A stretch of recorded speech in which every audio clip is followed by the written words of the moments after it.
कि रोज एक कुत्ता मर रहा है, रोज एक कुत्ता मर रहा है डेली। जब तक हम वहां पहुंचे थे तब तक लगभग 44 कुत्ते मर चुके थे। रात को मुझे कोई एक बुढ़िया सी दिखती है। मैं बोला बुढ़िया सी दिखती है, कहाँ दिखती है? एक पेड़ था वहां पे, वहां कोई फांसी लेके कोई लेडीज मर गई थी, गर्भवती महिला। कहने लगी ये सामने जो पेड़ है ना, इस पे किसी ने फांसी ले ली थी, कि मुझे यहाँ एक बुढ़िया सी दिखती है। तो बच्चा चिल्लाता है कि मम्मा मम्मा कोई है यहाँ पे, कोई है, मुझे बुला रहा है। हाँ बेटा क्या हुआ?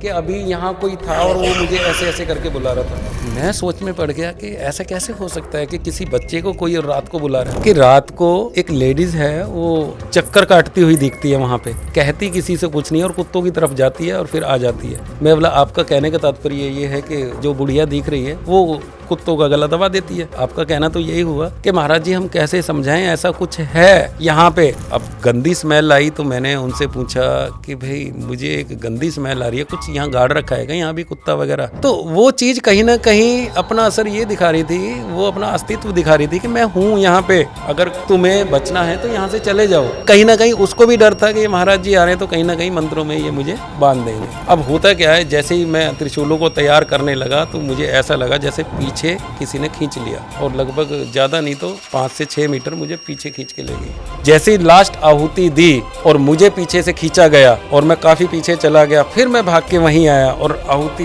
दे के और जो भी कुछ पूजा पाठ का सामान है, त्रिशूल वहाँ रख के। दिखने में कैसी थी वो एंटिटी? एक परछाई, एक धुआं टाइप इस तरह से कुछ था। मैंने अपना कैमरा चालू करा ऐसे करके, तो उसमें ऐसे लगा था कोई चीज़ ऐसे गई है और फिर वापस आई है।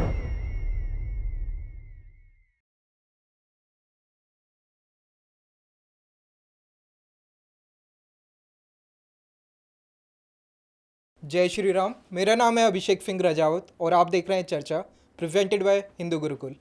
चर्चा के आज के इस एपिसोड में हमारे साथ चर्चा करने के लिए आए हैं स्वामी अविनाश जी महाराज गढ़गंगा वाले। तो आइए जानते हैं महाराज जी से महाराज जी के बारे में। Maharaj ji, first of all welcome to our show. Abhishek ji, पहले तो मैं आपका धन्यवाद करना चाहूँगा कि आपने हमें इस लायक समझा कि आपने अपने स्टूडियो पे बुलाया, और दूसरा जो आप चर्चा के लिए जिस विषय पे आपने बात करनी है हम उसका अच्छे से जवाब देंगे। और अभी जो भी अपनी चर्चा शुरू होनी है उससे पहले एक बार जयकारा हो जाए। बिल्कुल। जय करे वीर बजरंगी, हर हर महादेव जी। तो महाराज जी, मैं चाहूँगा हमारी ऑडियंस को आप अपने बारे में थोड़ा बता दीजिए। अपने बारे में तो केवल देखिए, पहले भी काफ़ी हम चैनल्स पे गए हैं, पॉडकास्ट में हमने बताया है, फिर भी हम एक बार बता देते हैं आपको। पहले तो ये जो ज्ञान है ये हमारे फादर का ज्ञान है, हमारे दादाजी का ज्ञान है, हमारे परदादा का ज्ञान है, और हमें ज़्यादा मेहनत नहीं करनी पड़ी, हमें विरासत में ये चीज़ें मिल गई। जो तंत्र ज्ञान है, मंत्र ज्ञान है और यंत्र ज्ञान है।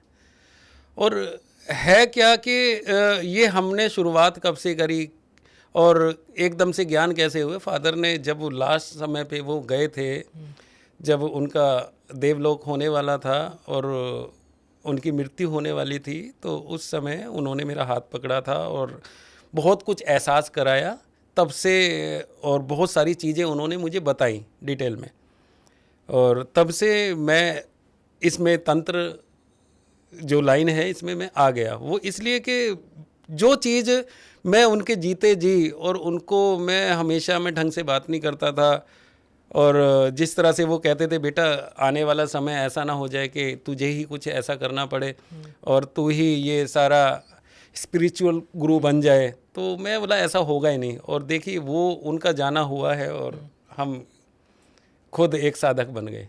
आपकी एज क्या थी उस टाइम पे? मेरी एज लगभग अभी ज़्यादा समय की बात नहीं है, होगी यही कोई 35 के करीब, 35-36 होगी उस समय। तो महाराज जी, मेरा पहला क्वेश्चन ही आपसे ये होगा कि तंत्र क्या है? जी देखिए, आपने कहा अभिषेक जी कि तंत्र क्या है, आप तीनों के बारे में पूछे ना, तंत्र क्या है, मंत्र क्या है और यंत्र क्या है। ओके। देखिए तंत्र के बारे में बताता हूँ। तंत्र तन से होता है, तन ये हमारी जो शरीर है इससे तंत्र होता है। जैसे कि किसी के ऊपर आजकल कोई भी साधक है या कोई तांत्रिक है या कोई भी ऐसा व्यक्ति है जो उस पर ब्लैक मैजिक कर रहा है, वो तंत्र से करेगा। तंत्र क्या, हमारे तन से करेगा। हमारा ब्लड ले लिया, हमारे नाखून ले लिए, हमारा कोई बाल ले लिया या हमारा रक्त ले लिया या झूठा भोजन ले लिया, ओके। इनसे तंत्र होता है। तंत्र, तंत्र का बता दिया। अब मंत्र क्या होता है? मंत्रों की जो शक्ति है वो तो हमारे देखो वेद पुराण में सब में है, तो मंत्रों से भी बहुत कुछ होता है। मंत्रों से जैसे कि हम कोई भी उच्चारण करते हैं, हम ओम का ही उच्चारण करते हैं, जैसे कि ओ, ये पूरे शरीर में एक ध्वनि, एक वाइब्रेशन बनती है, तो वो भी एक अलग काम करती है। ये मंत्रों का हो गया। और अब आ जाता है यंत्र। यंत्र का क्या है? देखिए, अब यहाँ से 5 किलोमीटर पे कोई चीज़ है और मैं आपसे बोलूँ अभिषेक जी कि वहाँ से ये चीज़ लेकर आनी है, पैदल जाइए। आपने किसी चीज़ का इस्तेमाल नहीं किया, आप अपने बॉडी की पावर से पैरों से आप गए और वो चीज़ लेके आए, ठीक है। उसमें जितना भी समय लगा, मान लीजिए उसमें आपका 1 से 1.5 घंटा लग गया, और अब हम क्या करेंगे? हम यंत्र को यूज़ करेंगे। यंत्र क्या है? मोटरसाइकिल पे, हम मोटरसाइकिल पे गए और आए, कितना फ़र्क हो गया? आप पैदल गए हैं और हमने यंत्र यूज़ किया है। तो इसलिए तंत्र, मंत्र और यंत्र, अगर हम तंत्र कर रहे हैं, तंत्र के साथ में हमने मंत्र पढ़ा, उसका उच्चारण किया और उसके बाद में हमने यंत्र दिया घर में रखने के लिए, आपकी जेब में रखने के लिए, तो 3 शक्तियाँ हो गई और तीनों शक्तियों का प्रभाव अलग अलग है। और आपका कोई भी कार्य है, ये 3 शक्तियों से जब हम काम करेंगे, आपका कार्य यूं चुटकियों में हो जाता है। तो ये है तंत्र, मंत्र, यंत्र। महाराज जी, अगर हम लोग रामायण के टाइम पे जाते हैं जी, तो उस टाइम पे पुष्पक विमान जो होता था वो एक यंत्र था जो कि मंत्र पे चलाते थे। हाँ, मंत्रों से चलाते थे, हृदय की गति से चलता था वो। जी। हृदय में जो सोचते थे, ये पुष्पक विमान था किसके पास? रावण के पास था, ठीक है। वो हृदय की गति से कहता था मैंने सीता मैया को बैठा लिया है, सीता जी को बैठा लिया, चल पंचवटी। तो वो सीधा पंचवटी ही जा रहा था। वो रास्ते में जो भी युद्ध हुए, जटाइयों के साथ में जो युद्ध हुआ, ठीक है, और या जिसके साथ भी जो भी युद्ध हुए, तो वो जो विमान है वो चलता रहा था, पुष्पक विमान जो है वो चलता रहा था। बाकी बीच बीच में युद्ध होते रहे थे, तो वो रुका तो नहीं था ना बीच में, और जाके वहाँ अपना पंचवटी में जाके वो रुका था। महाराज जी, आज के टाइम पे तंत्र को बहुत नेगेटिव वे में लिया जाता है। बोलते हैं कि तंत्र से कुछ करा दिया किसी के ऊपर, और इस टाइप की बातें करी जाती हैं। तो ये कितना ठीक है? क्या तंत्र की कोई एक पॉजिटिव साइड भी है? देखिए, मैं बताता हूँ आपको। अब तंत्र को जो है वो सब नेगेटिव उसमें लेते हैं। आपको ये भी पता होना चाहिए कि हम उस तंत्र, मंत्र और यंत्र से, एक व्यक्ति कोई हॉस्पिटल में है और लास्ट उसका डॉक्टर ने भी कह दिया है कि भाई अब ये नहीं बचेगा, तो हम उसी तंत्र से उसको बचा सकते हैं। ये बहुत बड़ी बात है उसमें। क्या हम एक सात्विक तरीके से बचा सकते हैं उसको? नहीं बचा सकते। और जो तंत्र, मंत्र और यंत्र है, अगर उससे, उस प्रक्रिया से हम काम करें, उससे, उस भक्ति से काम करें, तो उसको बहुत जल्दी ठीक कर सकते हैं। तो ऐसा नहीं है कि तंत्र गलत के लिए। हाँ, बहुत सारे लोग ऐसे हैं जो ये विद्या है कुछ गलत लोगों के पास पहुंच चुकी है। वो कैसे पहुंची, उन्होंने कैसे अपना दिमाग लगा के हमारे जो साधु संत हैं, जो साधारण थे, उनसे वो विद्या ली, और अब क्या करते हैं? किसी का कुछ भी गलत कर दिया और पैसा ले लिया, किसी का कुछ भी गलत कर दिया, पैसा ले लिया। तो ये है तो गलत ही। देखिए, जो ये तंत्र है, हम एक अच्छे कार्य के लिए भी तो इस्तेमाल कर सकते हैं। और हमारे फादर ने जाते जाते एक ही बात कही थी कि बेटा, अगर ये तंत्र, मंत्र और यंत्र का जो भी मैं आपको ज्ञान दे रहा हूँ, बेटा जो भी तुझे ज्ञान दिया है, कभी भी किसी का गलत मत करना, नहीं तो कर्तम सो भोक्तम, जो जैसा करेगा वैसा भरेगा। जो तूने गलत किया तो तेरी आने वाली जो पीढ़ियाँ हैं उसको भुगतना पड़ेगा। ये वो लास्ट समय पे कह के गए थे। महाराज जी, हम लोग काफ़ी जगह जाते हैं तो होर्डिंग लगे होते हैं, एडवर्टाइज लगे होते हैं। हाँ। 5,000 में वशीकरण कराइए, हाँ। ये कराइए, वो कराइए। तो वो कितना ठीक है? मुझे नहीं लगता कि कोई आज की डेट में इतना फिद है जो ये चीज़ें कर पाएगा। देखिए, और अगर फिद है तो वो अपने लिए करेगा, वो दूसरे के लिए क्यों करेगा? देखिए, पहले तो जो हमारा यूथ है ना, वो इन चीज़ों में इस समय बहुत ज़्यादा पड़ा हुआ है। हमारे पास भी बहुत सारे यूथ हैं, उनमें लड़कियां हैं, लड़के हैं, जो कहते हैं कि महाराज जी, हमारे से जो भी बनेगा वो हम आपको देंगे, आप हमारे लिए उस लड़की के ऊपर वशीकरण कर दीजिए, उस लड़के के ऊपर वशीकरण कर दीजिए, वो लड़की कहती है। तो मैं तो यही बोलूँगा, आपके जितनी भी ऑडियंस हमें देख रही है, किसी के भी बहकावे में ना आए। कोई अच्छा साधक है वो कभी भी ऐसा कार्य नहीं करेगा। हाँ, जो गलत लोग हैं, जो 5,000 में वशीकरण करवा रहे हैं या 10,000 में करवा रहे हैं, पहली बात तो इसका कोई मोल नहीं होता। अगर कोई ये कह रहा है आपसे कि 10,000 में भाई हमारे से वशीकरण करा लो, ये सब गलत है। आपको लूटने की साजिश है और आपको कहीं ना कहीं लूटा जा रहा है और आप उसमें फंसते जा रहे हैं।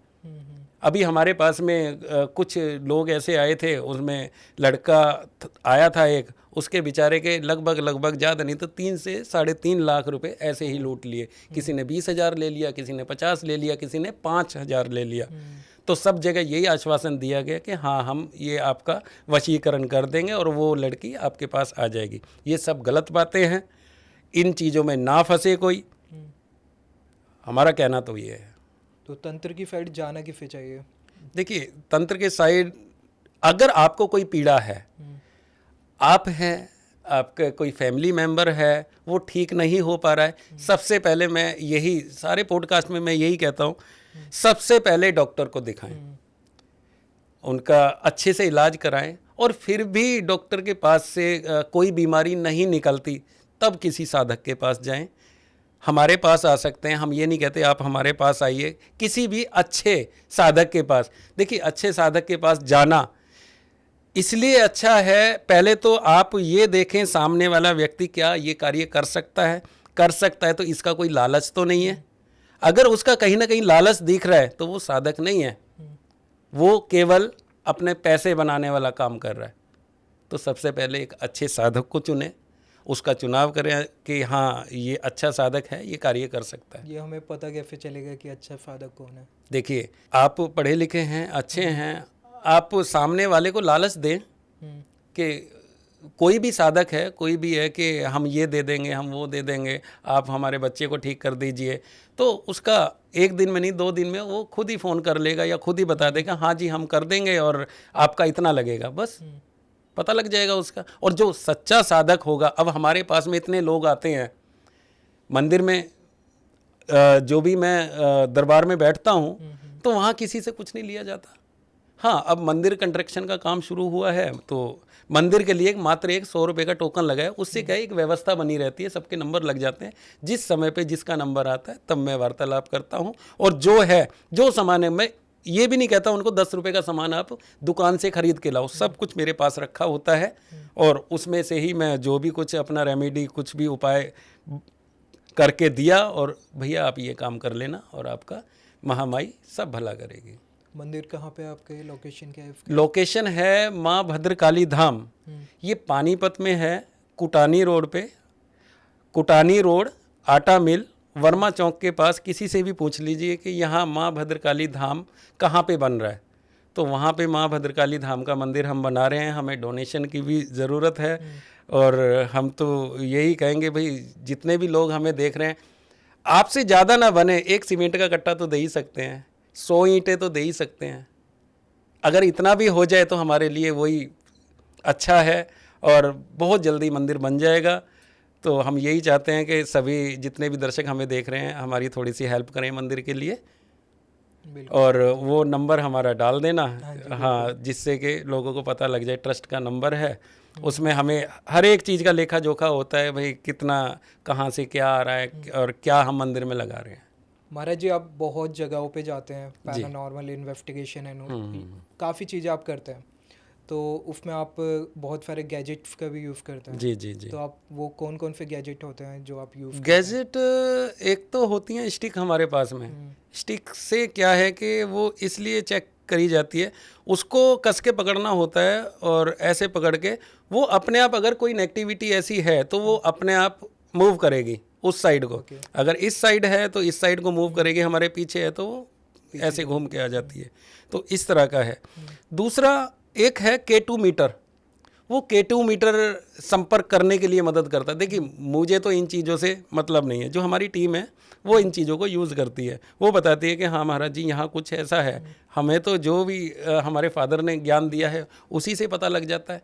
एक जो वाइब्स ऐसी आती हैं उसी से पता लग जाता है। एक रोम रोम जब खड़ा होता है यहाँ, एक एक बाल जो यहाँ से एकदम खड़ा होता है उसी से पता लग जाता है कि हाँ यहाँ कुछ है। तो ऐसा होता है। तो आपको क्या फील होता है जब आप जाते हैं कहीं पे, आपको लगता मुझे है कि negative एक ये होता है जहाँ अगर ऐसी नेगेटिविटी है या तो बहुत ज़्यादा खुशबू आने लग जाएगी, है? ओके। और या एकदम से बहुत गंदी स्मेल आने लग जाएगी, बहुत गंदी, जैसे कि कुछ यहाँ सड़ रहा है, इस तरह से। तो वो जो स्मेल है वो भी मुझे बहुत कुछ बताती है। क्यों? जब हम जाते हैं तब तो ऐसी स्मेल नहीं आ रही, और थोड़ी देर बाद पता लगता है। और मैं ये भी पता करने की कोशिश करता हूँ, जब मैं वो स्मेल मुझे आती है, वो या तो खुशबू की आ रही है और या बहुत ज़्यादा गंदी स्मेल आ रही है, तो ये भी दिमाग ये सोचता है कि ये स्मेल आ कहाँ से रही है। वो इधर भी देखेगा, ऐसे भी देखेगा और सोचेगा पीछे है। तो मैं उस स्मेल को, उसके स्मेल के साथ साथ में जाता हूँ, तो मुझे ये पता लगता है कि हाँ ये स्मेल यहाँ से आ रही है। फिर वहाँ थोड़ा सरसों लिया, गंगा का जल लिया और वहाँ उस चीज़ को बांध दिया। खुशबू का तो लेकिन बोले जाते हैं कि भगवान का जब घर में आगमन होता है। नहीं नहीं, खुशबू ऐसा आती नहीं है, है ऐसा कि नहीं है। देखिए, जो ये जितनी भी नेगेटिव एनर्जी हैं, अब आपको आकर्षित कैसे करेंगी? एक गंदी स्मेल से करेंगी। अगर आप कहीं वीराने में हैं तो वहाँ एक अच्छी स्मेल आएगी आपको। अच्छी स्मेल इसलिए आएगी, आप कहेंगे अरे बड़ी अच्छी स्मेल आ रही है, कहाँ से आ रही है ये? तो आप ये सोचेंगे एक बार देख तो सही, कोई पेड़ ऐसा है कि जहाँ से स्मेल आ रही है।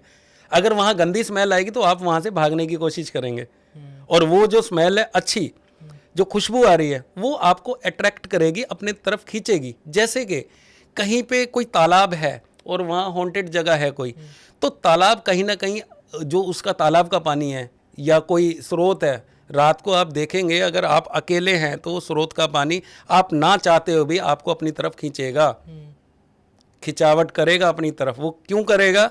आप वहाँ तक जाएं और कोई ना कोई आपके ऊपर वार हो जाए। ऐसी बहुत सारी आपने घटनाएं सुनी होंगी कि भाई कोई शाम के टाइम गया और पानी में डूब के मर गया। तो बहुत सारे किस्से ऐसे भी हैं। इन्हीं में से कोई किस्सा आप बताना चाहें? ठीक है अभिषेक जी, फिर मैं एक जो मेरे ऊपर आप बीती हुई है, या जो कहानी, ये नहीं है कि कोई बनी बनाई कहानी है, जो मेरे ऊपर आप बीती हुई है, मैं वो चीज़ बता रहा हूँ आपको। बिल्कुल। एक फ़ोन आता है हमारी टीम के पास में, वो फ़ोन आता है देहरादून से। अब देहरादून से फ़ोन आता है, एक तो देखिए जब भी कोई कॉल आती है हमारी टीम एकदम से जवाब नहीं देती। जवाब क्या नहीं देती, उनकी बात सुनेगी और उसके बाद में जो भी हमारे टीम के मेंबर हैं वो कहेंगे हाँ ठीक है, महाराज जी को बता देंगे और आ जाएंगे। उनका हफ्ता 10 दिन तो हम ऐसा करते हैं ताकि एक ओरिजिनल निकल के सामने आए। क्या पता कोई झूठ बोल रहा है, क्या कर रहा है, क्या नहीं कर रहा है, तो उसका हमें पता निचोड़ आ जाता है। उसके बाद में जब हफ्ता हो जाता है उसे फ़ोन करते हुए, फिर मेरे तक बात आती है। फिर हमारी टीम के मेंबर मुझे बताते हैं कि गुरुजी एक कॉल आ रही है और इस तरह से है। फिर मैं पूछता हूँ भाई क्या कॉल आ रही है, क्या समस्या है? फिर उन्होंने दिखाया, जो हमारे टीम के मेंबर हैं, कि रोज़ एक कुत्ता मर रहा है, रोज़ एक कुत्ता मर रहा है डेली। और वो कुत्तों का कैनल है जहाँ कुत्ते पाले जाते हैं और फिर उनको सेल किया जाता है।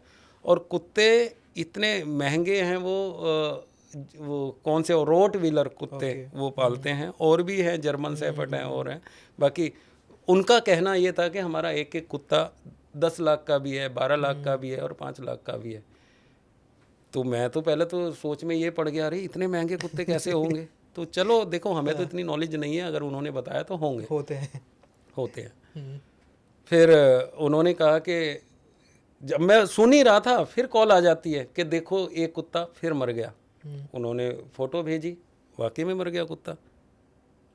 फिर मैंने कहा अपनी टीम से कि भाई आप उनको बोलो कि महाराज जी 2 या 3 दिन में आ रहे हैं। कह दिया, दूसरे दिन फिर कॉल आ गई, फिर एक कुत्ता मर गया। मतलब जब तक हम वहाँ पहुँचे थे तब तक लगभग 44 कुत्ते मर चुके थे। उनकी पूरी कब्र बना रखी थी वहाँ पे। क्यों? जंगल था, वो वहीं गाड़ देते थे कैनाल से थोड़ी दूर। तो कहीं छोटा कुत्ता, कहीं बड़ा कुत्ता, कोई उससे बड़ा। तो वो हमने शूट भी कर रखा है, अगर आपको ज़रूरत पड़ी तो हम वो जो भी शूट करें हम आपको देंगे। ठीक है, वो आप डाल सकते हैं। क्यों? कोई फेक नहीं है, बिल्कुल ओरिजिनल चीज़ है, बिल्कुल रॉ है। तो उसमें आप डाल सकते हैं, हमें कोई आपत्ति नहीं है। और ना ही आपत्ति उनको है जो जिन्होंने देहरादून से हमें बुलाया था। तो होता क्या है, अब यहाँ से सुने। चलिए हम चल पड़ते हैं पानीपत से देहरादून के लिए। ओके। अब देहरादून पहुँच गए, रात को पहुँचे हम। तो हमने कहा कि शर्मा जी, क्षितिज शर्मा नाम है उनके, भाई शर्मा जी, और उनकी जो मिसेज हैं उनका नाम कोमल शर्मा है। हमने कहा क्षितिज शर्मा जी, आप हमारे लिए, हम वहाँ नहीं रुकेंगे जहाँ पे ये कार्य हो रहा है या कुत्ते मर रहे हैं। उससे पहले 60 गाय भी मर गई थी वहाँ पे। अच्छा। हाँ, हमने कहा कि हमारे लिए ना आसपास कोई होटल कर देना। जो हमारी टीम है वो होटल में रहेगी। हमारे सारे देखो सूटकेस में बहुत सारे पैरानॉर्मल एक्टिविटी के सामान होते हैं, और मेरे कुछ पूजा पाठ के सामान होते हैं, कुछ गैजेट होते हैं। तो हम शुरू में हम यही चाहते हैं कि हम होटल में रुकें, कि वहाँ हमें तैयारी करनी होती है। चलिए ठीक है, हम शाम को होटल पहुँच जाते हैं। होटल में रुके, सब मजाक कर रहे हैं आपस में, और फिर कहते हैं कि गुरुजी अब चलें, अब रात हो गई है। तो हमने कहा कि कोई नहीं, हम चलते हैं, अभी हम कोई सामान लेके नहीं जाएंगे, पहले एक बार विज़िट करके आएंगे। चलिए ठीक है, हम वहाँ चलते हैं, पूरी टीम जाती है हमारी। वहाँ जाके हमने विज़िट करी, सबसे पूछा। पहले तो क्षितिज शर्मा जी से पूछा कि आप बताइए क्या हो रहा है। तो क्षितिज शर्मा जी कहते हैं कि ऐसा है जी गुरुजी, हमने आपके वीडियो भी देखे हैं और हमें लगा कि नहीं आप कर सकते हैं कुछ। एक तो यहाँ पे जो है कुछ वाइब्स ठीक नहीं है, अचानक से रात को कुत्ते भौंकने लग जाते हैं, तो समझ नहीं आ रहा, और रोज़ एक कुत्ता मर रहा है। मैं बोला अच्छा, ऐसा भी तो हो सकता है आपका वहम हो, ये ज़रूरी थोड़ी है। और अगर कुत्ता मर रहा है, ये भी तो हो सकता है कोई सांप डस के चला जाए, जहर से मर जाए। कि जी फिर इतने सारे कुत्ते कैसे मर जाएंगे। मैंने कहा कि हो सकता है इन कुत्तों में बीमारी आ रही हो। देखिए हमें तो बहुत गहराई से सोचना पड़ता है। बिल्कुल। हमने कहा हो सकता है कि कुत्तों में कोई बीमारी आ रही हो। तो वो कहने लगे कि ऐसा है जी, हमारी सिस्टर हैं, वो डॉक्टर हैं, कुत्तों की डॉग्स की डॉक्टर हैं, और हमने अच्छे से सारा कुछ हमने दिखा रखा है, ऐसा कुछ भी नहीं है। मैं बोला कुत्तों को होता क्या है कि रात को कुत्ते भौंकते हैं, कभी 12 बजे, कभी 12:30, और भौंकते भौंकते उनमें से एक कुत्ता मर जाता है। मैंने सोचा चलिए ठीक है। फिर हमने कहा कि ठीक है, जितना आपने बताया कि कुत्ते मर रहे हैं वो ठीक है, हमने सुन लिया। अब कोमल जो हैं उनकी वाइफ, उनको बैठाया उनके साथ में। मैं बेटा आप बताएं, ये कुत्ते मर रहे हैं, क्या ये सही बोल रहे हैं? वो कहते हैं हाँ महाराज जी बिल्कुल सही बोल रहे हैं। उनका भी हमने जब ठीक कर दिया था, उनका भी हम वो लेकर आए थे कि भाई अब कैसा लग रहा है, वो भी हम दे देंगे। तो अब उनसे बात करते हैं, कोमल से। कोमल भी कहती है कि गुरुजी अब आपको सच्चाई बताऊं, रात को मुझे कोई एक बुढ़िया सी दिखती है। मैं बोला बुढ़िया सी दिखती है, कहाँ दिखती है? एक पेड़ था वहाँ पे, वहाँ कोई फांसी लेके कोई लेडीज़ मर गई थी, गर्भवती महिला। तो कहने लगी ये सामने जो पेड़ है ना, इस पे किसी ने फांसी ले ली थी। अच्छा। फिर कि मुझे यहाँ एक बुढ़िया सी दिखती है। मैं बोला कोमल क्या आपको कम दिखता है? कहती है कि हाँ कम तो दिखता है। मैं बोला जो वो चीज़ देखी थी आपने चश्मा लगा के देखी थी या चश्मे की अलग देखी थी? देखिए अभिषेक जी, मैं ना बहुत गहराई में जाता हूँ, मैं ऐसे ही विश्वास नहीं करता।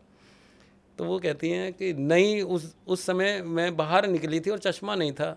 मैं बोला चश्मा नहीं है, देखिए धुंधला, अगर जिसको हल्का थोड़ा धुंधला दिखता है, उसके सामने से कोई कुत्ता भी निकलेगा ना तो उसको ऐसा लगेगा कि कोई आदमी गया या कोई औरत गई है, ऐसा भी तो हो सकता है। तो वो कहती हैं कि चलिए मैं झूठ बोल रही हूँ, मेरा वहम है। हमारा बेटा आज 7-8 साल का है, या हाँ 6-7 साल का होगा या 7-8 साल का, कि वो वॉशरूम जाता है, और मैंने उसको बिठाया रात को वॉशरूम में, और मैं अपना कोई सामान लेने आ गई। तो वॉशरूम वहाँ से उनके रूम से थोड़ा सा दूर होता है, लगभग 30 मीटर की दूरी पे।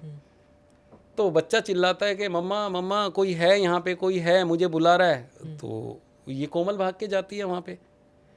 हाँ बेटा क्या हुआ? कि अभी यहाँ कोई था और वो मुझे ऐसे ऐसे करके बुला रहा था। मैं सोच में पड़ गया कि ऐसा कैसे हो सकता है कि किसी बच्चे को कोई रात को बुला रहा है। मैं बोला बेटा ये ऐसा भी तो हो सकता है कि बेटा मजाक कर रहा हो, डराने की कोशिश। कि ये बताइए महाराज जी, ये मेरा 6-7 साल का जो बच्चा है ये क्यों मजाक करेगा रात को? इसको वॉशरूम जाना था और वहाँ वो बैठ गया और वो क्यों झूठ बोलेगा? मुझे फिर भी विश्वास नहीं हो रहा। फिर मैं बोला और कौन रहता है यहाँ पे?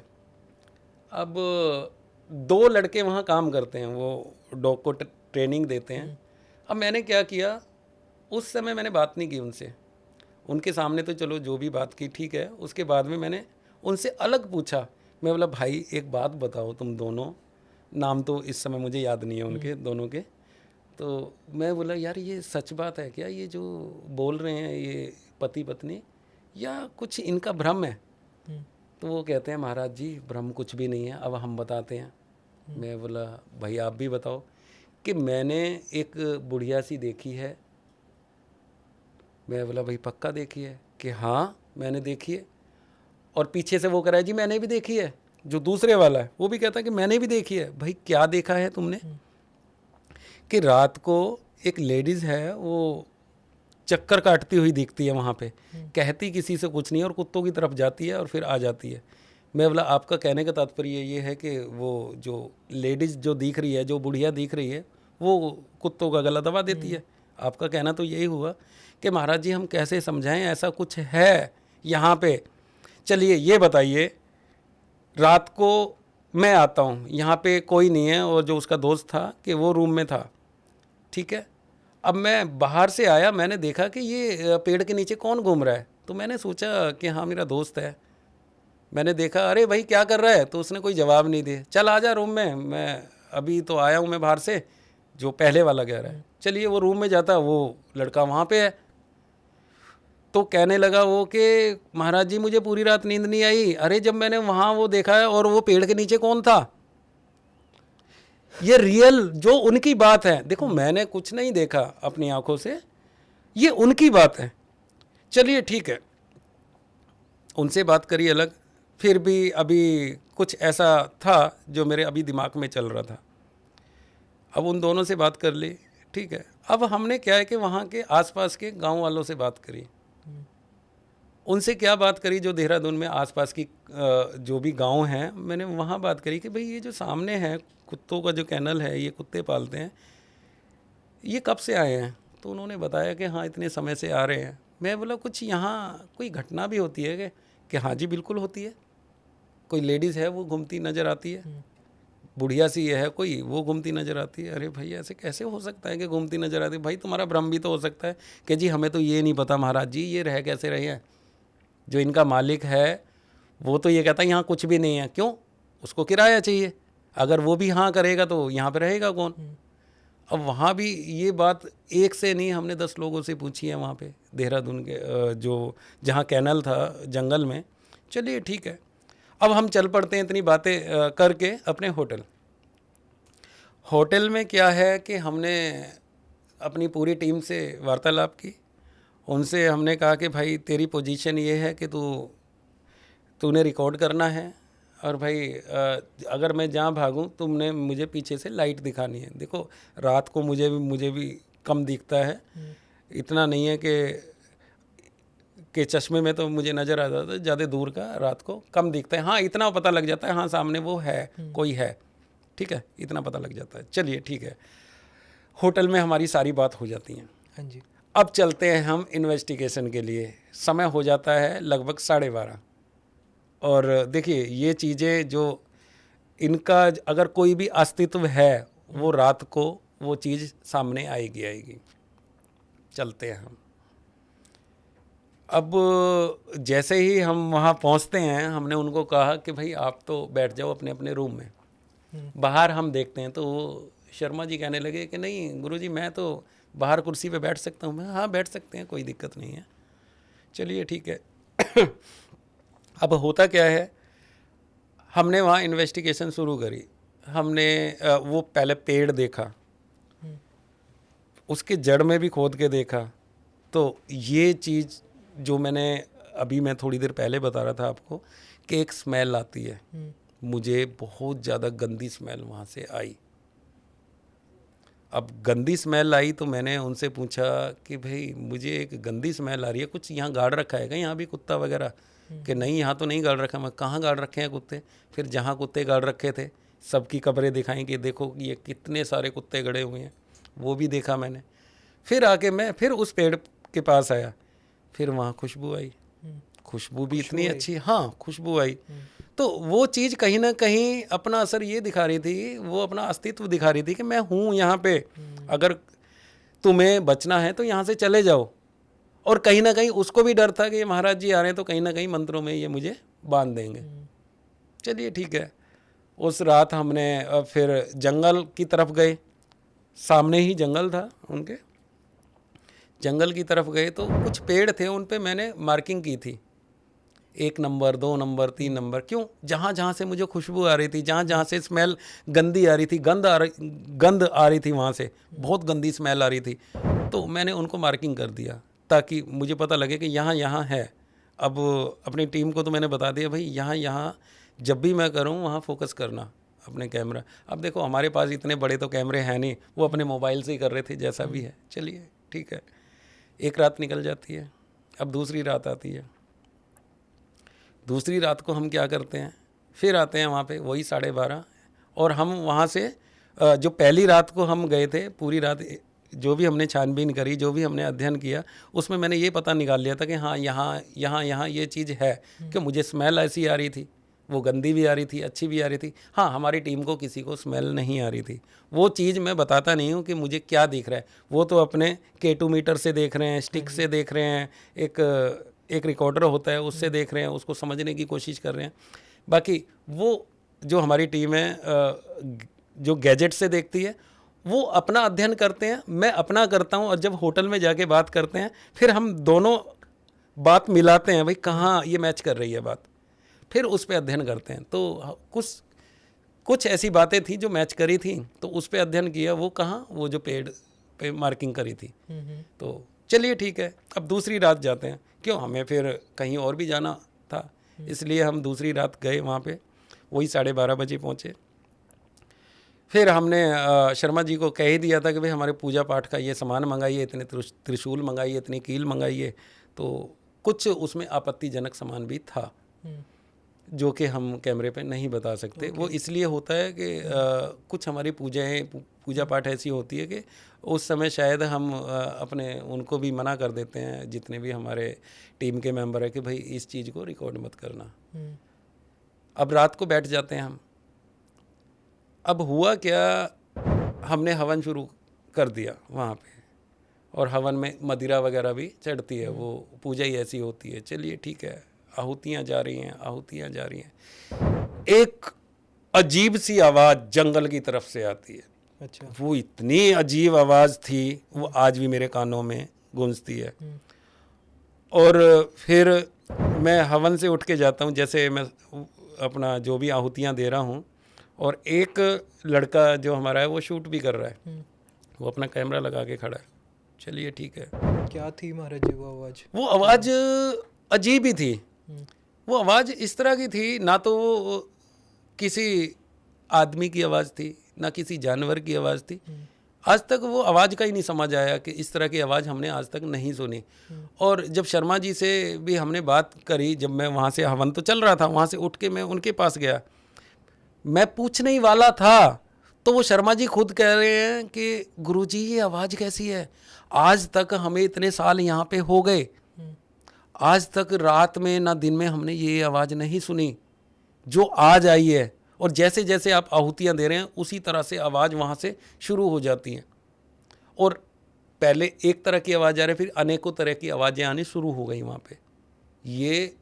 और हाँ, कहीं ना कहीं जो हमारा जो मोबाइल में कोई रिकॉर्ड कर रहा था, शायद उसमें आई होंगी। अभी हमने वो चेक करके नहीं देखा, क्यों, हमने तो कानों से सुन लिया था। अब हुआ क्या, जैसे जैसे मैं आहुतियाँ दे रहा हूँ, आवाज़ें शुरू हो गई आनी, जंगल की तरफ से आ रही हैं, और रात का लगभग 1:30-2 बजे का समय है, और हम अपना कार्य कर रहे हैं, त्रिशूल तैयार कर रहे हैं, अभिमंत्रित कर रहे हैं। हर एक जो भी हमारी पूजा सामग्री थी उसमें जो भी हमने तैयार करना था वो उसी हवन से तैयार करना था। अब होता क्या है, जैसे ही मैं त्रिशूलों को तैयार करने लगा तो मुझे ऐसा लगा जैसे पीछे किसी ने खींच लिया, और लगभग ज़्यादा नहीं तो 5 से 6 मीटर मुझे पीछे खींच के ले गई कोई चीज़। तो हमने ये बात उनसे शर्मा जी से भी पूछी थी। फिर जब हम सुबह आए थे, मैं बोला शर्मा जी ये बताइए कि रात क्या सुना। वो कह रहे थे कि हाँ गुरुजी, एक अजीब सी आवाज़ सुनी थी, और सबसे डरावना जो पल था वो ये था कि आपको पीछे से किसी ने खींच लिया गया था। तो मैंने उनको एक बात कही थी कि शर्मा जी, ऐसा भी तो हो सकता है शायद मैं एक्टिंग कर रहा था, शायद मैं ऐसे पीछे लुढ़क गया। कि महाराज जी, आप लुढ़क गए 1 मीटर तक जा सकते हैं, 5-6 मीटर कैसे चले जाएंगे पीछे? और ये बताइए, कोई ऐसा तो है नहीं पैर बचा बचा के रखेगा। आप पूरे घायल हो गए थे, यहाँ मेरे बहुत सारा दोनों पैरों में चोट लग गई थी। उस समय मेरे से चला भी नहीं जा रहा था, ऐसा कुछ हुआ था। बाकी उस समय तो नई नई चोट लगी थी, तो अगर मैं ये सोचता हाय मेरे चोट लग गई, तो मैं वो काम ना कर पाता। चलिए, अब लास्ट आहुति चल रही है। जैसे ही लास्ट आहुति दी और मुझे पीछे से खींचा गया और मैं काफ़ी पीछे चला गया, फिर मैं भाग के वहीं आया और आहुति दे के, और जो भी कुछ पूजा पाठ का सामान है, त्रिशूल वहाँ रख के, और जब टॉर्च लगाई और मुझे वो जो 1 नंबर 2 नंबर 3 नंबर पेड़ जो अलग अलग थे जंगल में, मैं उनकी तरफ दौड़ा। अब उनकी तरफ दौड़ता हूँ मैं, तो पीछे क्या है, पीछे हमारा जो टीम का मेंबर है वो हमारे पीछे दौड़ता है। अब हम तो दोनों जंगल में चले गए, अब तीसरा रह जाता है हमारा जो रिकॉर्ड कर रहा है। वो इतना डर गया था, वो वहीं पे बेहोश हो गया। अच्छा, देखिए, वो इतनी जगह गया है हमारे साथ में और वो वहीं पे गिर गया। अब जो वो आते हैं, क्या बोलते हैं, शर्मा जी, फिर वो आके उसको संभालते हैं। फिर मैं अंदर से जंगल से निकल के आता हूँ, वह क्या हुआ कि जी आप तो छोड़ के चले गए, मैं दूर से देख रहा हूँ भाई इसके पास कोई, कहीं ना कहीं उसको भी ऐसा लगा, कुछ ऐसा दिल में डर पैदा हुआ कि भाई ये दोनों तो चले गए और मैं ये कैमरा लेके खड़ा हूँ और ये सामने हवन है, मैं क्या करूँ? और गुरुजी ने कह दिया तूने हिलना नहीं है। अब ना तो मैं हिल सकता ना कुछ, तो उसको कहीं ना कहीं इतना भय लगा कि वो वहीं पे गिर गया था। तो ऐसा कुछ हुआ था। फिर उसके बाद में रात को ही कुछ त्रिशूल, कुछ और पूजा पाठ की चीज़ें हैं वो हमने तैयार करी। हमने उसकी पूरी की पूरी सीमा बांध दी। ये देहरादून में जहाँ वो कुत्ते का कैनल था, जितना भी उनका एरिया था वो सारा बांध दिया। अब बांध दिया एरिया, चलिए ठीक है, वो एरिया बांध के फिर हम चलते हैं होटल की तरफ। अब उस एरिया में जहाँ जहाँ हमने वो चीज़ लगाई है, कीलन करा है, वहाँ तो वो चीज़ बढ़ नहीं सकती। अब जाते हैं हम होटल में। होटल मात्र 1 किलोमीटर की दूरी पे, वहाँ से दिखता था, बीच में नहर थी, वो कोई स्रोत था नदी का, उसके परली तरफ वो होटल था और वहाँ से कैनल से दिखता था वो होटल। वो भी हम दे देंगे जो भी रिकॉर्ड कर रखा है। तो सामने जो होटल है, हम वहाँ पहुँचते हैं रात को, लगभग 3 साढ़े 3 का समय होगा जब हम होटल में पहुँचते हैं, क्यों पूरी रात तो वहीं लग गई। तो अब होटल में पहुँचे, सारे बैठ जाते हैं। अब अभिषेक जी, सोचने वाली बात है, जो गंदी स्मेल वहाँ आ रही थी, जो खुशबू आ रही थी, वो मुझे होटल से आ रही थी। अगर मैं वो चीज़ पूरी टीम को बताता हूँ तो ये डर जाते। तो मैं कहने लगा, अब सब कहें कि गुरुजी चलो बहुत बढ़िया रहा, कुछ ऐसा नज़र नहीं आया। हाँ, एक वहाँ की वाइब्स ठीक नहीं थी और लग रहा था कि कुछ ऐसा हुआ, हमें तो ये चिंता हो गई थी आपको जो चोट लग गई। मैं बोला भाई वो तो ठीक है, अब ये बताओ तुम कितने लोग हो? कि भाई इतने हैं। सारे आ गए? कि हाँ सारे आ गए। मैंने देखा सबको, हाँ सारे आ गए। मैं बोला भाई, मैं एकदम से उधर की जो बाथरूम था उस तरफ को मैं एकदम से दौड़ा, तो वो सारे कांप गए। और उसके बाद में वो चीज़ कहीं ना कहीं हमारे कैमरे में भी रिकॉर्ड हुई होगी, हल्की फुल्की वो परछाई आई है जब मैं दौड़ा था। बाकी वो परछाई, हमारा गेट एकदम से खुला और वो परछाई निकल गई होटल से। कि गुरुजी ये क्या था?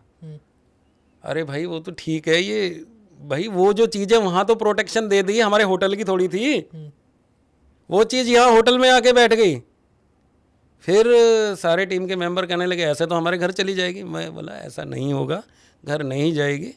तभी मैंने कोई पूजा पाठ की चीज़ वहाँ पे लगाई और जोत जलाई, वो वहाँ से भी चीज़ निकल गई। मतलब हम कैद नहीं कर पाए उस चीज़ को। वो हमारे हाथ से बाहर है। और आज भी कहीं ना कहीं जब शर्मा जी से बात हुई थी, वो आसपास के गांव वालों को परेशान कर रही है, हर किसी का गेट खड़काती है या कुछ है, इस तरह से उन्होंने हमें बताया था और दोबारा बुलाया था, हम जा नहीं पाए। अब सुबह की अपडेट लेते हैं उनसे, हाँ जी शर्मा जी कैसा है, कि महाराज जी एक तो लड़कों को बहुत बढ़िया नींद आती है, कुत्ते शांत रहते हैं और कोई भी कुत्ता नहीं मरा। हर महीने अपडेट लेते हैं। आज इस बात को मेरे ख्याल में 7 से 8 महीने हो गए हैं या 9 महीने भी हो गए होंगे, एक भी कुत्ता नहीं मरा वहाँ पर। ये कहानी वहाँ की है। दोबारा उन्होंने बुलाया है, अब समय का अभाव है, जा पा नहीं रहे हैं। महाराज जी अभी आपने बताया कि जो बुढ़िया थी वो जी तो वो हर किसी को दिख रही थी, लेकिन जितना मुझे पता है और जितने लोग हमारे पास आए हैं वो लोग बताते हैं कि किसी किसी को दिखते हैं, हर किसी को नहीं दिखते हैं। किसी का ऑरा वीक होता है, किसी का स्ट्रांग होता है। तो इसका क्या लॉजिक होता है? देखिए लॉजिक मैं बताता हूँ क्या है। ये भी बात सत्य है कि ऑरा जिसका स्ट्रांग है उसको बहुत ही कम नजर आएंगी ये चीज़ें, और जिसका ऑरा वीक है उसको ये चीज़ें ज़्यादा नजर आएंगी। बाकी उनमें जो वो 2 जो उनके एम्प्लॉय थे जो काम करते थे वहाँ पे, वो चलो वैसे तो बढ़िया लग रहे थे, और रात को वो अपना मदिरा पान कर लेते थे। उसके बाद तो वो कहते थे जी हमारे सामने तो कोई कुछ भी आ जाए हम तो फिर भी नहीं डरेंगे, और फिर भी वो रात को बाथरूम करने भी नहीं निकल रहे। फिर क्या था? और चलिए ये बताइए कि जितने वहाँ एम्प्लॉई हैं वो काम कर रहे हैं, शर्मा जी हैं, उनकी पत्नी है, उनका बच्चा है, क्या सभी का ऑरा वीक था? तो उनको तो सबको दिख रही थी, जो उनका कहना है। बाकी हमें खाली वाइफ वहाँ की ऐसी लग रही थी, हमारी टीम को वहाँ की वाइफ ठीक नहीं लग रही थी। और दूसरा ये है कि जो हमने महसूस किया वहाँ पे, और सबसे बड़ी बात ये है वो चीज़ होटल में पहुँची। होटल में तो सभी ने देखी थी, हमारी टीम ने पूरी रात हमारी टीम सो नहीं पाई थी होटल के अंदर। जब दिन निकल आया तब जाके सोए थे। कोई बाथरूम ना जाए अकेला, ऐसा हुआ था। दिखने में कैसी थी वो एंटिटी, उसका फिगर? देखिए एक परछाई, एक धुआं टाइप इस तरह से कुछ था, जैसे कि कोई कैमरे के, अब सब हो रहे थे। अब मुझे तो खुशबू आई, मुझे एकदम से गंध आई, मैंने अपना कैमरा चालू करा ऐसे करके, तो उसमें ऐसे लगा था कोई चीज़ ऐसे गई है और फिर वापस आई है। वो हम देंगे आपको, देखते हैं। महाराज जी आपने बहुत सारी एंटिटीज देखी हैं अपनी लाइफ में, देखी होंगी, तो उनका क्या दिखती कैसे आपको? मतलब खाली एक फ्लैश दिखता है या फिर ब्लिंक होती है, क्या? देखिए मुझे जो आभास होता है, एक तो मेरा शरीर ही आभास कर लेता है, मेरा रोम रोम खड़ा हो जाता है, तो मुझे लगता है कि हाँ ये चीज़ यहाँ है। दूसरा वो स्मेल मैंने बताया, एक गंध आने लग जाती है, एक खुशबू आने लग जाती है। और तीसरा ये है कि मैंने ये चीज़ें एक धुएं के रूप में मुझे हल्का हल्का नज़र आता है। अब ये जितने बिल्ली है, कुत्ता है, ये जितने जानवर हैं, इनको ये चीज़ें एंटिटी बिल्कुल नज़र आती हैं। ये भौंकते हैं एकदम से, जैसे वहाँ के कुत्ते भौंकते थे, उनको ये चीज़ें दिखती थी। तो कहीं ना कहीं हमारी जो साधना का जो फल है वो भी तो हमें मिला है। तो आँखों में कोई ना कोई ऐसी चीज़ विराजित हो जाती है कि हम सामने वाले को हल्का देख पाते हैं। ऐसा होता है हमारे साथ में। तो एंटिटीज जो आपको दिखती हैं वो परेशान होती हैं बेसिकली, या फिर वो परेशान करती क्यों है लोगों को? देखिए परेशान का कारण ये होता है, जैसे कि अब उसने फांसी लगाई किसी लेडीज़ ने, एक तो ये था वहाँ के वो गर्भवती महिला थी, उसने फांसी लगा ली, तो कहीं ना कहीं उसको दुख दिया होगा ना लोगों ने, जो उसने फांसी लगाई। ऐसे कोई कैसे लगा लेगा फांसी? दूसरा कुछ और भी एंटिटी थी वहाँ पे जो कि उसको प्रताड़ित किया गया है, उसको कुछ ना कुछ तो ऐसा किया गया है ताकि उसने आत्महत्या की या कुछ ऐसा किया। तो वो उसमें सोच तो इतनी रहती नहीं, दिमाग में इतना ज्ञान नहीं रहता कि भाई किसने मेरे साथ में क्या किया। हाँ ये ज़रूर है कि सामने जो भी चीज़ आई, वो आप आए, मैं आया या कोई भी है, वो हमला ज़रूर करेगी। क्यों? उसके साथ में ऐसी प्रताड़ना हो रही हैं, तब वो ऐसा करती है। ऐसा थोड़ी है कि कोई, और सभी आत्माएं ऐसी नहीं है, उसमें कुछ अच्छी भी हैं कि किसी को कुछ नहीं कहती, बस देखते रहते हैं। अगर देखिए कोई भी नेगेटिविटी पावर है, अगर कोई भी उसको छेड़ने की कोशिश करेगा तो वो हमला ज़रूर करेगी। अगर आप एक कुत्ता है, कोई भी किसी के घर का कुत्ता है, अगर उसको भी आप थोड़ा सा छेड़ोगे ना तो एकदम से घुड़कियाँ वो भी दिखाएगा, काटने की कोशिश वो भी करेगा। तो हम तो ये कहते हैं जितनी भी नेगेटिविटी है, जितना भी कुछ है, जब कोई कह रहा है कि यहाँ नेगेटिविटी ऐसा कुछ है, या इस घर में ना जाओ, या इसमें कोई किला है इसमें ना जाओ, तो नहीं जाना चाहिए। जो लोग आजकल नए नए यूट्यूबर बने हैं या और भी बहुत सारे लोग हैं, ये चाहते हैं नहीं हम जाके देखेंगे। देखिए, जिस दिन अगर वो चीज़ हैवी हो गई, पूरी लाइफ निकल जाती है, पूरी ज़िंदगी निकल जाती है, और उसको सुधारने वाला कोई नहीं मिलता जल्दी से। महाराज जी, कभी आपको डर लगा कि एंटिटी से? अभिषेक जी, मैं एक बात बताऊं, बचपन में मैं बहुत ज़्यादा डरता था। अच्छा। हाँ, अगर कुछ ऐसा थोड़ा वो लगता था, मैं अपनी मम्मी के पास में सोता था। लगभग मैं 15-20 साल का था ना, तब भी मुझे बहुत ज़्यादा डर लगता था। अगर सामने से कोई मृत्यु किसी की हो जाती है और उसकी अर्थी जा रही है, तो वो मुझे 1 हफ्ते तक नज़र आती थी। 1 हफ्ते तक? 1 हफ्ते तक नज़र आती थी, और मैं सो नहीं पाता था। मैं मम्मी से कहता था कि मम्मी मुझे तो डर लग रहा है। फिर मम्मी कोई धागा बांध दिया, कुछ ऐसा है। फिर वो बात हमारे फादर तक जाती थी, वो बस भभूत लेके थोड़ा सा ऐसे करा, पानी में डाल के पिला देते थे, फिर मैं एकदम से ठीक हो जाता था। तो बचपन में मैं बहुत ज़्यादा डरता था। 20 साल तक भी बहुत ज़्यादा मुझे डर लगता था। शायद इतना कोई नहीं डरता होगा जितना मुझे डर लगता था। ओके। जब ज्ञान मिला उसके बाद में, मेरा मतलब पूछने का रीज़न ये है कि आपको कभी जब इन्वेस्टिगेशन करते हैं आप, तो कोई ऐसी एंटिटी आपको आज तक मिली है जिससे आपको भी डर लगा हो? हाँ, बताना चाहेंगे आप? देखिए, ऐसा क्या था, अभी वहाँ तक हम दोबारा नहीं गए हैं। एक हम कहीं गए थे, तो वहाँ से मुझे भय लगा था। वो क्या था, पूरा परिवार, यही यूपी की बात है, कहीं बुलंदशहर के आसपास की, तो उनसे दोबारा संपर्क नहीं हो पाया। एक तो फ़ोन बहुत ज़्यादा आते हैं, तो उनमें वो फ़ोन नंबर हम ढूंढने की कोशिश करेंगे और वहाँ जाएंगे भी। वो क्या है, थोड़ा सा बता देता हूँ, शॉर्ट में बता देता हूँ, बहुत लंबी वीडियो हो जाएगी आपकी। उनका फ़ोन आता है, वो कहते हैं कि जी हमारी जो वो देवरानी है, उसके कमर पे कट लग जाते हैं। कट लग जाते हैं? कट लग जाते हैं, जैसे चाकू से कट मार दिए। ऐसा ही केस हमने एक करा भी था ठीक। शायद उनको लगा कि यही ठीक कर सकते हैं। चलिए ठीक है, हमने उनसे बात करी, उसके हस्बैंड से बात करी, तो उसने कहा कि महाराज जी ऐसे ऐसे हमारी पत्नी के कट लग जाते हैं। मैं भैया, कहीं ना कहीं तुम अपनी पत्नी को ठीक नहीं रख पा रहे हो, वो गुस्से में अग्रेसिव होके अपने कट मार रही है। वो कहते हैं ऐसा नहीं है, आप पूरी बात तो सुने। मैं बोला भैया ऐसी ही बात है, या तो उसने कोई किसी चीज़ की डिमांड करी है, या उसने साड़ी की डिमांड करी है, या कुछ अच्छा खाने की डिमांड करी है, और तुम उस चीज़ को पूरा नहीं कर रहे हो, तो वो अग्रेसिव होके अपने आप को नुकसान कर रही है। कि महाराज जी ऐसा नहीं है, अब पूरी बात भी सुनेंगे। मैं बोला चलिए बताइए। कि देखिए हमारी पत्नी के है, मैं भी यही सोच रहा था कि भाई ऐसे कट लग रहे हैं या ऐसा कुछ हो रहा है। चलिए ठीक है, अब ये बताइए, कट लग रहा है वो तो ठीक है, अब जो हमारी भाभी हैं वो भी मेरे से यही कह रहे हैं कि ये खुद मारती है, ये पागल बना रही है। चलिए ठीक है, अब वो और मैं बैठे हैं, मतलब उसकी पत्नी और वो बैठे हैं, साथ में बैठे हैं, और वो आती है, वो जो उनकी भाभी है, उसकी देवरानी की जेठानी आती है, वो धमकाती है कि तू ऐसी करती रहती है, ये ऐसा कुछ भी नहीं है, और ऐसे कैसे कट आ जाएंगे, तू बेवकूफ़ बना रही है सबको। चलिए ठीक है कि बेवकूफ़ बना रही है, वो तो ठीक है। अब देखा क्या, वो रसोई में जाती है कोई सामान लेने के लिए, और वो उसकी चीख निकलती है। अब ये दोनों दौड़ते हैं, क्या हुआ, देखा तो उसकी कमर पे भी कट आ गए। बिल्कुल सच्चाई कि उसके कमर पे भी कट आ गए।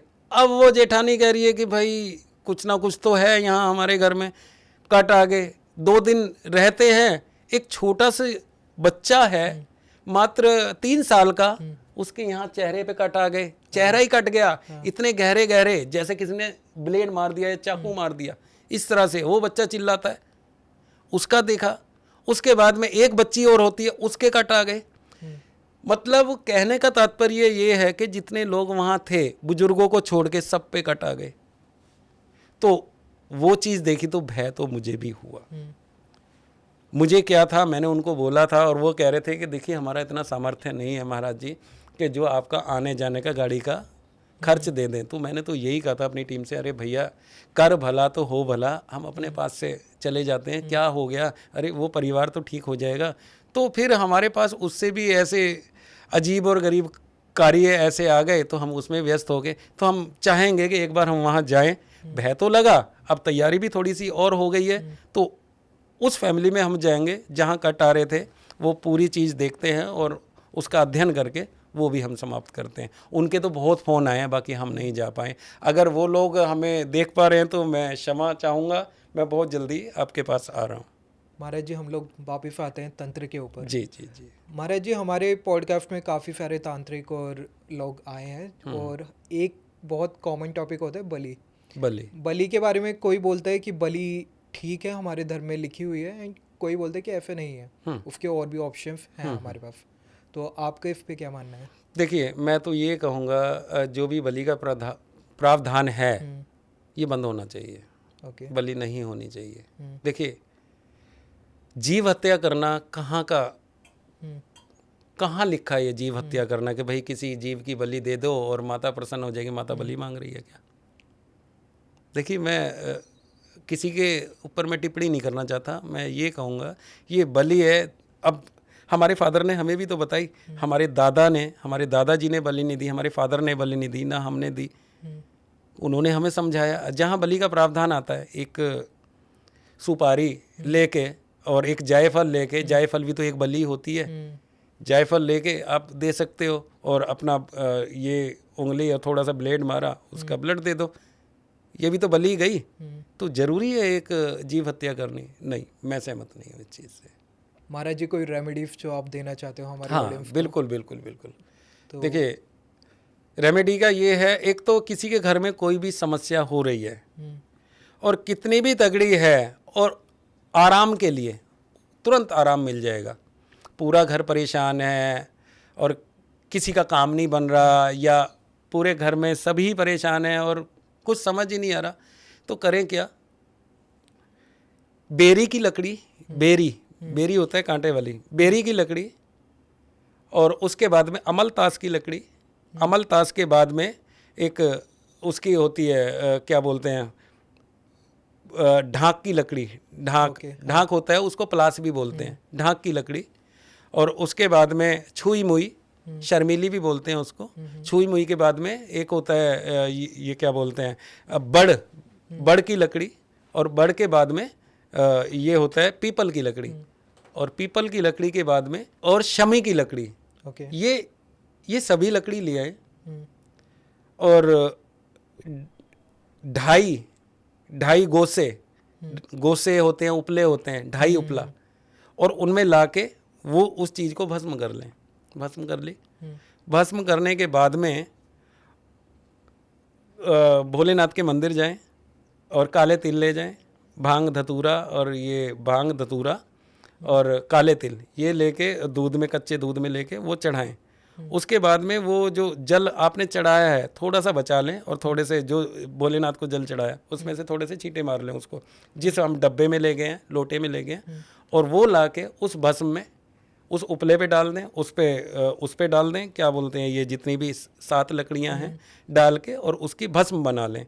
भस्म बना के वो जितने भी कमरे हैं सबके कोने में थोड़ी थोड़ी डाल दें और रोज़ गंगा जल में लेके थोड़ी भस्म डाल के उसके छींटे मार दें। जितना भी बड़ा तंत्र हो रहा है उस घर में और कोई कितना भी ज़्यादा पीड़ित है वो एकदम से ठीक हो जाएगा। और जितना भी घर में तंत्र है, मंत्र है, कुछ भी किसी ने कुछ कर रखा है, ब्लैक मैजिक तक भी कट जाते हैं। अगर ये कार्य कर ले वो, और इसमें मैंने कुछ भी नहीं छुपाया है अभिषेक जी, सब कुछ एकदम से साफ शब्दों में मैंने बताया है। अगर ये कार्य कर लेंगे तो सब कुछ उसका ठीक हो जाएगा। महाराज जी, हर कोई तंत्र मंत्र को तो घर पे नहीं कर पाता है जी। तो अगर हम लोग घर पे पूजा पाठ करते हैं तो खाली पूजा पाठ के जरिए हम लोग क्या तंत्र से बच सकते हैं?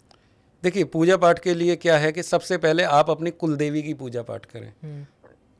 बहुत सा यूथ ऐसे हैं कि वो अपने गांव से बाहर चले गए और उनके पूर्वज हैं वो इस दुनिया से चले गए, विदा ले गए, तो उनको यही नहीं पता हमारी कुलदेवी कौन सी है।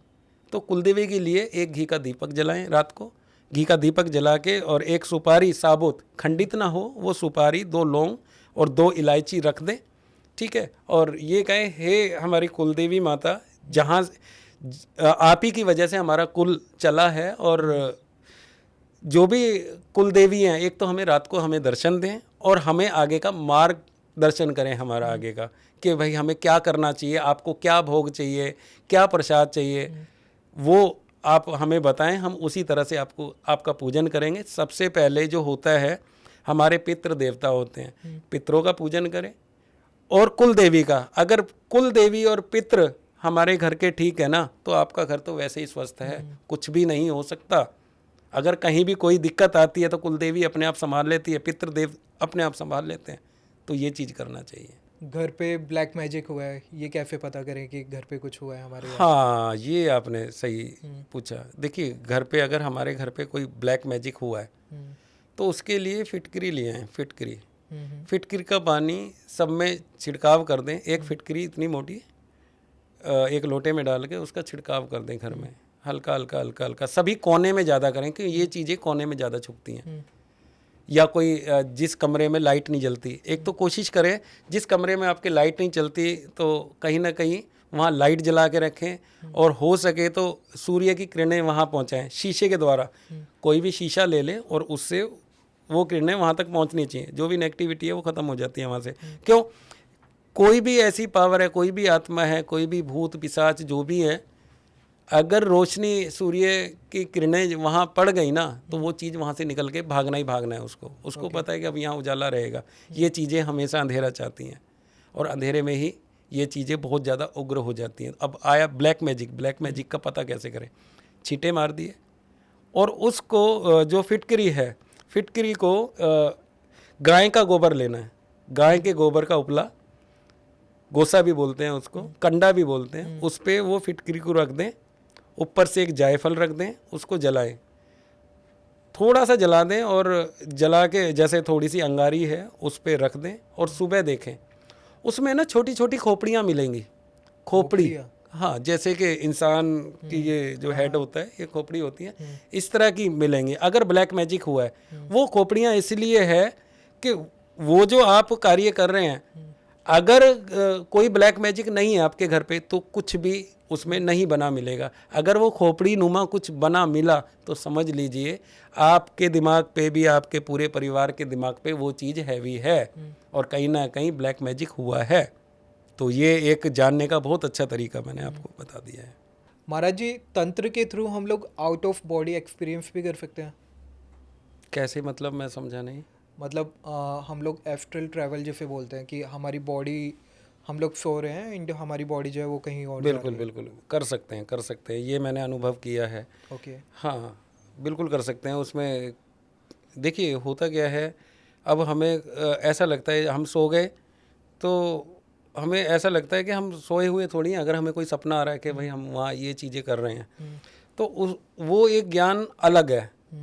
उसमें क्या है कि अब हम सो गए और हमें कुछ दिख रहा है तो वहाँ कोई भी चीज़ है, हम किसी जंगल में हैं या हम कहीं भी हैं तो वो चीज़ वहाँ बना दें। और फिर अगर आप सुबह उठते हैं और वो चीज़ आपको याद है तो वहाँ जाके देखें क्या ऐसा है। ऐसा अगर आपने 10 या 11 बार कर लिया तो मेरे ख्याल से होने लग जाता है वो। मेरे साथ में तो 1-2 कार्य ऐसे हुए हैं। हो सकता है मेरा भ्रम हो सकता है वो बिल्कुल ठीक हो। तो इस पे अभी मेरा अध्ययन चल रहा है। तंत्र से क्या हम मोक्ष को प्राप्त कर सकते हैं? नहीं कर सकते, बिल्कुल नहीं कर सकते। हाँ, एक आध्यात्मिक ज्ञान है या गीता हम पढ़ते हैं, शिव पुराण पढ़ते हैं, इनसे हम मोक्ष को प्राप्त हो सकते हैं। जो लोग तंत्र को एक गलत वे में यूज़ करते हैं, उनके कर्म जो होते हैं उनके ऊपर क्या प्रभाव पड़ता है? उनके ऊपर ये प्रभाव पड़ता है, एक तो उन्होंने इस विद्या का गलत इस्तेमाल किया और जैसे जैसे वो बूढ़े होने लग जाएंगे तो वो तंत्र है ना फूट के निकलने लग जाएगा।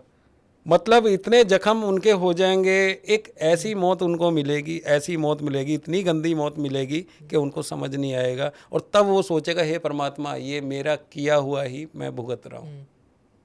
ऐसा होता है। एक अच्छे तंत्र और एक बुरे तंत्र में फ़र्क क्या है दोनों में? देखिए, आप हमेशा अच्छा काम करें, अच्छी क्रिया करें। आप तंत्र के जरिए किसी को ठीक कर रहे हैं तो वो आपका अच्छे में लिखा जा रहा है। और आप एक पैसा लेके और दूसरे का नाश कर रहे हैं, उसके ऊपर ब्लैक मैजिक कर दिया। आपने तो क्या किया, पैसा लिया और उसका गलत कर दिया। अब जिसने गलत करवाया वो इतना दोषी नहीं है, जिसने गलत किया वो ज़्यादा दोषी है। तो इसलिए तंत्र को हमेशा एक अच्छे के लिए सोचें, अच्छे के लिए काम करें, बुरा किसी का ना करें। कोई तंत्र मंत्र ऐसा भी होता है जो हम लोग सात्विक तरीके से घर पे कर सकते हो और हमारे घर की सुख शांति के लिए, या हाँ बिल्कुल बिल्कुल हो सकता है, उसका मैं बता देता हूँ। हम्म, देखिए, वो अगर गुरु के सानिध्य में करें तो ज़्यादा ठीक है, अगर अकेले करें तो उसका जिम्मेवार वो खुद होगा। गुरु के सानिध्य में करें तो अच्छा है। उसका क्या है, अमावस्या की रात चावल ले ले, चावल 2.5 मुट्ठी चावल एक काले कपड़े पे रख दे, अब दूसरा कपड़ा खाली और बिछा दे, उस पे जो माता काली का मंत्र है, ओम ऐं ह्रीं क्रीं चामुंडाय विच्चे नमः, ओम क्रीं कालिकाय नमः, ये बोल दे। ये दोनों मंत्र है, ये बोल दे, एक चावल छोड़ दे, फिर ये बोल दे, एक चावल छोड़ दे, ये बोल दे, एक चावल छोड़ दे।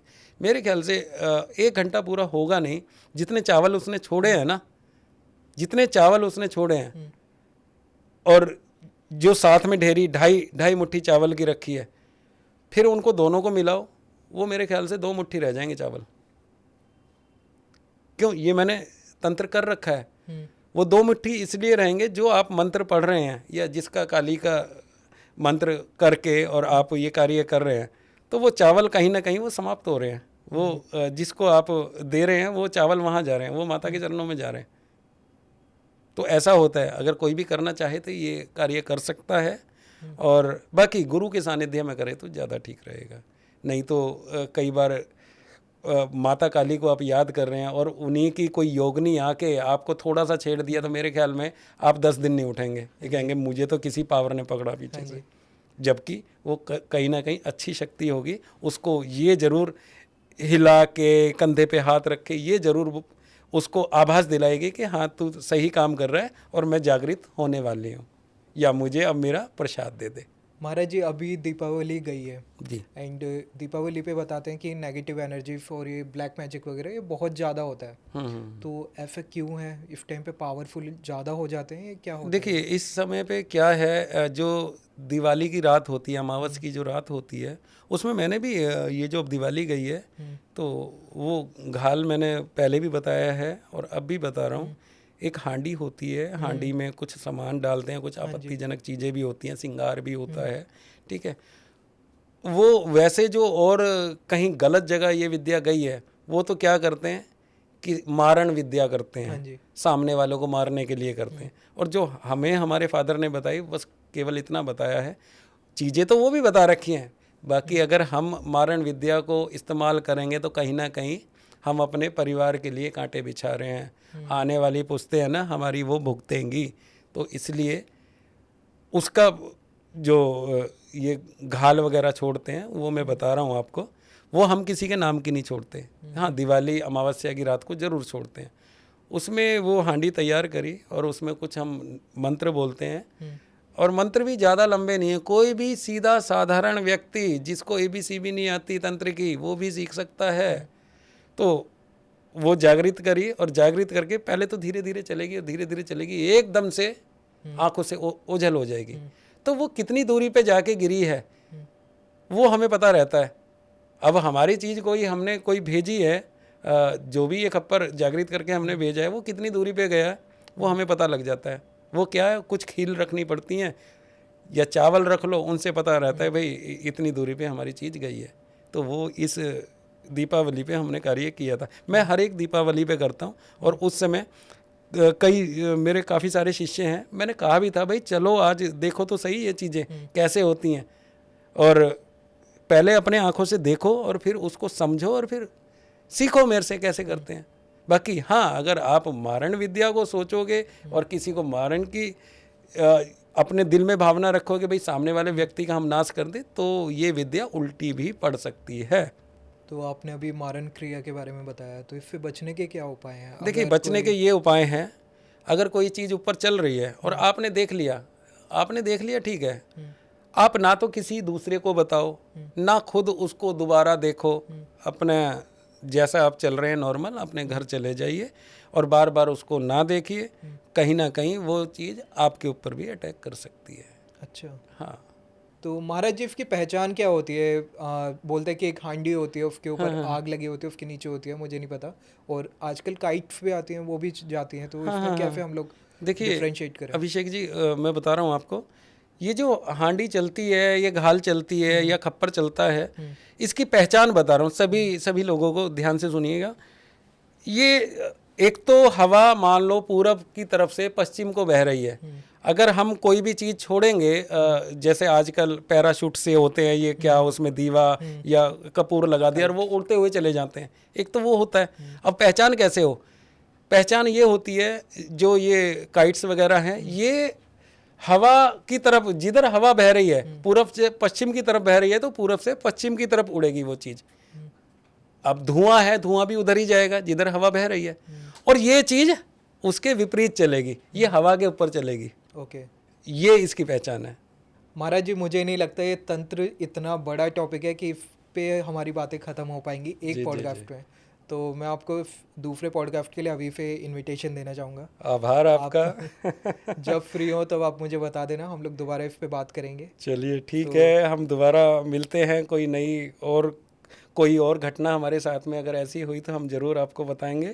तो अलविदा, विदा लेते हैं आपसे।